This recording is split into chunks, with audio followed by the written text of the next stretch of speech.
क्या खड़े खड़े सुन रहे हो? जाके देखो ना वो दोनों कहाँ, बुला के लाओ। सेठ जी, उन लोगों को मैंने कहाँ नहीं ढूंढा। जिस जिस जगह पे उन लोगों के मिलने के इम्कानात है वहाँ मैंने फोन किया, उनका कहीं पता नहीं चल रहा। तो कहाँ गए वो लोग? मैं यहाँ हूँ सेठ जी। अरे शुक्र है बाबा, तुम कहाँ चले गए थे? हम लोग तो पागल हो गए थे तुम्हारे लिए। अरे ये बैग लेकर कहाँ जा रहे हो? मैं बैग लेकर जा नहीं रहा हूँ सेठ जी, मैं ये बैग लौटाने आया हूँ। लौटाने का मतलब क्या है इसमें? इसमें वो 5 करोड़ रुपए हैं जो मैंने आपके तिजोरी से चुराए थे। चुराए? नहीं, जरूरत पड़ गई होगी, तुमने निकाल लिए होंगे, अभी लौटाने आए हो। तुम और चोरी करो, ऐसा कभी नहीं हो सकता। इतना विश्वास है मुझे तुम पर। मुझ पर आपका विश्वास गलत है सेठ जी, क्योंकि ये रुपए मैंने निकाले नहीं, चुराए हैं। यही मेरा पेशा है। मैं एक फ्रॉड हूं, उठाए गिरा। मैं कोई अमेरिका से आया हुआ एनआरआई नहीं हूं। एनआरआई तो वो है राजू पटेल, जिसकी जिंदगी बर्बाद करके मैं आपके घर में घुस गया। ऐसे अनगिनत कारनामे हैं मेरे जिनकी वजह से नासिक जेल के रजिस्टर भरे पड़े हुए हैं। मैं तो इस घर में एक बहुत बड़ा हाथ मारने के इरादे से घुसा था, लूट के कंगाल कर देना चाहता था मैं आपको। अरे लूटने में कौन सी कसर रखी मियां? भरोसे को लूटा, इज्जत को रुसवा किया, प्यार को बदनाम कर दिया। इस घर में खुशियों की शनाइयां बज रही थी, उनको मातम में बदल दिया, रुसवा कर दिया सारे बिरादरी के सामने मेरे सेठ को। सेठ जी आप क्या देख रहे हैं? बुलाइए पुलिस को और इस बहरूपिये को जेल के सलाखों के पीछे ढकेल दीजिए। नहीं फिदा,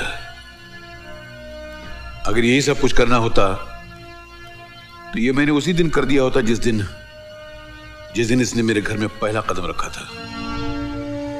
मैं समझा नहीं। तुम समझोगे भी नहीं फिदा हुसैन। इस धनेश्वर प्रसाद ने तिनके से ताज का सफर यूं ही तय नहीं किया है। इंसान का चेहरा देखकर उसके दिल का हाल बता सकता है, और इसने तो अपनी हरकतों से पहले दिन ही अपनी असलियत का पता बता दिया था, मगर फिर भी मैं खामोश रहा। मेरी असलियत जानने के बावजूद आपने मुझे अपने घर में रखा। हाँ, उसमें मेरे ही स्वार्थ था, क्योंकि जिस बाप की 4 जवान बेटियां बिन ब्याहे घर में बैठी रहें, उस बाप की मिसाल उस लाश की तरह होती है जिसको न जलाया जा सकता है न दफनाया जा सकता है। और इस दुख की आग में मैं बहुत चला हूं बेटा, बहुत चला हूं।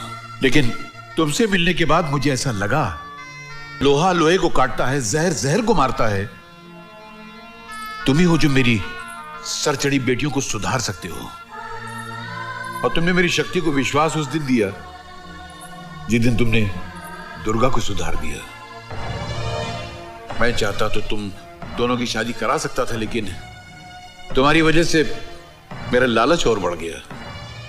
मैंने कुंडली का बहाना बनाकर तुम्हारे मामा से झूठ कहा कि अगर शादी होगी तो चारों के साथ में होगी, वरना किसी की नहीं हो सकती। वो झूठ काम कर गया, और आज मेरी चारों बेटियां दुल्हन बनकर मंडप में बैठी हैं। ये तुम्हारी वजह से, सिर्फ तुम्हारी वजह से। तुम कौन हो, क्या थे, क्या करते हो, इससे मुझे कोई लेना देना नहीं है। वो चोर था जो मेरे घर से पैसे चुरा कर ले गया, मगर जो लौटा है वो इंसान है।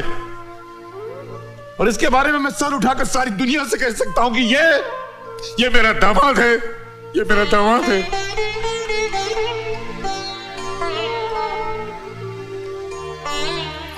एक मिनट सेठ जी, एक मिनट। सेठ जी, आपने वादा किया था अगर शादी होगी तो आपके चारों बेटियों की शादी एक साथ होगी। आपकी 3 बेटियों की शादी हो रही है, ये चौथे बेटे का क्या?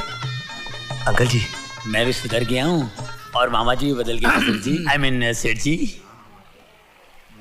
तू अगर सुधर गया है तो वरमाला यहां पहनेगा या उधर जाएगा? जाऊं? तो जा। चलिए पंडित जी, शुरू कीजिए। मैं ये शादी नहीं करूंगी। ये तू क्या करी बेटी? आप क्या समझते हैं? बाप होने के नाते आपने फैसला कर दिया, और बेटी होने के नाते मैं उसे मान लूंगी। ये मेरी जिंदगी का सवाल है, और अपनी जिंदगी का फैसला करने का हक सिर्फ मुझे है। तो क्या चाहिए तुझे? मैं शादी सिर्फ एक शर्त पर करूंगी। क्या? अगर ये वादा करे कि जिंदगी भर चोरों का गुलाम बनकर रहे।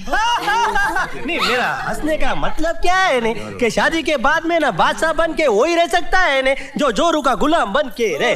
ये देखो लेकिन ना मेरा जोरू का गुलाम बनने का चांस ही नहीं है।